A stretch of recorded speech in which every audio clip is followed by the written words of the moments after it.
টাঙ্গুয়ার হাওর বর্তমানে বাংলাদেশের মানুষের কাছে সবচেয়ে জনপ্রিয় একটি পর্যটন স্পট হচ্ছে এটি, যেখানে একসাথে আপনারা নীল জলরাশি, শিমুল বাগান, সবুজ প্রকৃতি, বৃষ্টি, পাহাড় পর্বত, ঝর্ণা সব কিছুরই ফিল পাবেন।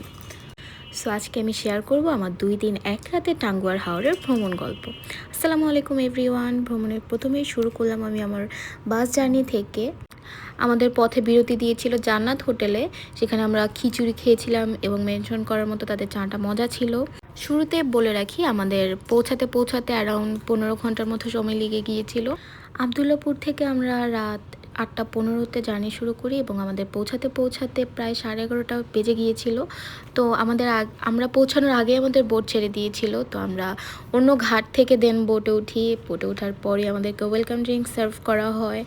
আমরা পরিবেশ দেখতে দেখতে খাচ্ছিলাম এবং হুট করে তখন একটা সুন্দর মেঘলা ওয়েদার হয়েছিল এবং একটু পরে আমাদেরকে ব্রেকফাস্ট সার্ভ করা হয়। ব্রেকফাস্টটা ছিল সিলেটের বিখ্যাত আখনি, সাথে ডিম ভুনা এবং আনলিমিটেড চা তো থাকছেই। এরকম একটা পরিবেশের সাথে এরকম একটা ব্রেকফাস্ট সকাল সকাল খুবই ভালো লাগছিল। তারপর এমন একটা ব্রিজ পার করলাম আমরা। এখন চলে আসলাম আমাদের রুম ট্যুরে। আমরা 2টো রুম নিয়েছিলাম। সো আমাদের একটা রুম হচ্ছে এরকমই সেম টু সেম, আরেকটা রুমও আমাদের পাশেই ছিল। আমাদের রুমটা ছিল উইথ বেলকনি অ্যান্ড ওয়াশরুম।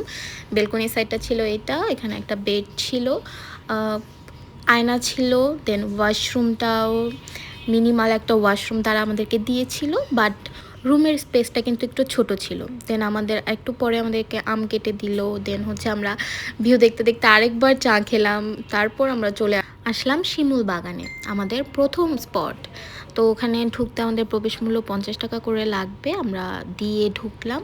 তখন কিন্তু অনেক গরম ছিল, অনেক মানে অনেক বেশি গরম ছিল। কোনো মেঘলা ওয়েদার ছিল না, কোনো বৃষ্টি ছিল না, বাট অনেক সুন্দর ছবি উঠতেছিল, অনেক সুন্দর ভিডিও হচ্ছিল। আমরা এখানে অনেকক্ষণ এনজয় করেছিলাম। দেন আমরা বোটে ব্যাক করলাম। বোটে ব্যাক করার সময়ের সিনারিটা এত বেশি সুন্দর ছিল, ও মাই গড! ওখানে ঝর্ণাও দেখা যাচ্ছিল, পাহাড়ের মাঝখান দিয়ে ঝর্ণা বেয়ে যাচ্ছে। ওই সাইডটা কিন্তু মেইনলি মেঘালয়। এই যে এই ঝর্ণাটা এত সুন্দর লাগতেছিল। দেন আমাদের পরবর্তী স্পট হচ্ছে জাদুকাটা নদী। সেখানে আমরা আমাদের লাঞ্চ শেষ করব। লাঞ্চ শেষ করে সবাই নদীতে ঝাপাঝাপি করবে, দেন আমরাও করব। তো আমাদের আজকে লাঞ্চ মেনুতে ছিল মুরগির রোস্ট, বোয়াল মাছ ভুনা, একটা সবজি ছিল, একটা ভর্তা ছিল, অ্যান্ড ডেজার্ট হিসেবে ছিল দই। এই তো আমরা লাইফ জ্যাকেট পরে নেমে গেলাম। লাইফ জ্যাকেটটা কিন্তু মাস্ট পরতে হবে, কারণ জাদুকাটা নদী তো অনেক বেশি স্রোত। যতই ভালো সাঁতার পারেন না কেন, ওখানে কিন্তু সেই সাঁতার কাজ করবে না। পরবর্তী স্পট ছিল বারিক্কা টিলা। যদিও বারিক্কা টিলা আমাকে একটু ডিসঅ্যাপয়েন্ট করেছে, কারণ বারিক্কা টিলাটা আমার কাছে অতটাও ভালো লাগেনি। ইভেন যারা একটু এজড পারসন তাদেরকে কিন্তু এই ঢালুটা পার হতে অনেক কষ্ট হবে। অ্যান্ড দেন আমরা চলে গেলাম একদম টিলার উপরে। ওখান থেকে মোটামুটি অনেক সুন্দর একটা ভিউ দেখা যাচ্ছিল। পাশে হচ্ছে জাদুকাটা নদী, সেই সাথে অপর পাশে মেঘালয়ের পাহাড়। বিকালটা ওখানে কাটিয়ে দেন আমরা এখানে শপিং করতে আসলাম। এখানে সব কিছুই ইন্ডিয়ান, তারা ইন্ডিয়া থেকেই নিয়ে আসে এখানে। দেন আমরা কিছু চকলেট কিনলাম, একটা গোয়াবার জুস খেলাম। দেন আমরা ব্যাক করলাম আমাদের বোটে। তো বলে রাখি, আমাদের বোট হচ্ছে বিলাসী দি লাক্সারিয়াস ক্রুজ। তার লবি ছিল এটা, আর করিডোর ছিল এটা। লবিটা খুব সুন্দর ছিল। দেন হচ্ছে সব কিছুই ছিমছাম ছিল, ভালো ছিল।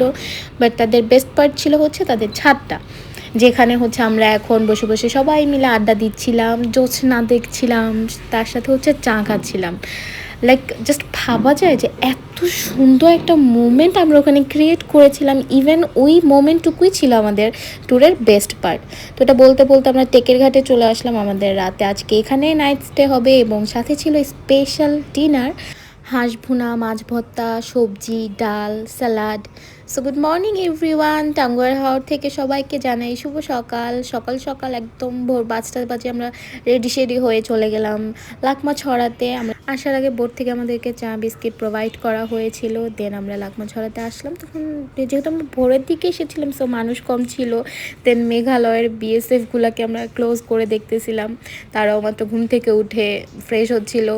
দেন আমরা এখানে কিছু ছবি তুললাম, ভিডিও করলাম। মেনলি আমরা যে জায়গাটায় দাঁড়িয়ে আছি ওটা হচ্ছে ইন্ডিয়া। সো তারপর বিজিবি এসে বলল যে এইটা ক্রস করা যাবে না, ওই দিক থেকে সব মানুষকে এদিকে নিয়ে আসতেছিল। তো তার সাথে আমাদের ইন্ডিয়াটাও তাহলে ঘোরা হয়ে গেল। দেন সব থেকে রিল্যাক্সিং পার্ট ছিল হচ্ছে নীলাদ্রি লেকে বোট রাইড করাটা।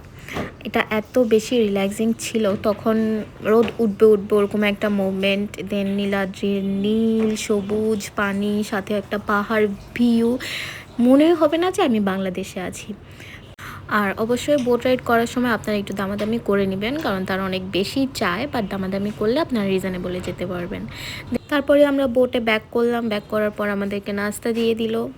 নাস্তায় ছিল খিচুড়ি, সেই সাথে মুরগির গিলা কলিজা ভুনা, ডিম এবং স্যালাড। আর শুরুতে তো বলে দিয়েছিলাম আনলিমিটেড চান তো থাকছেই। নেক্সট এবং লাস্ট স্পট ছিল আমাদের ওয়াচ টাওয়ার। ওয়াচ টাওয়ার যাওয়ার পথে এত বেশি গরম ছিল, লাইক আমাদের স্কিন পুরো বার্ন হয়ে যাচ্ছিল।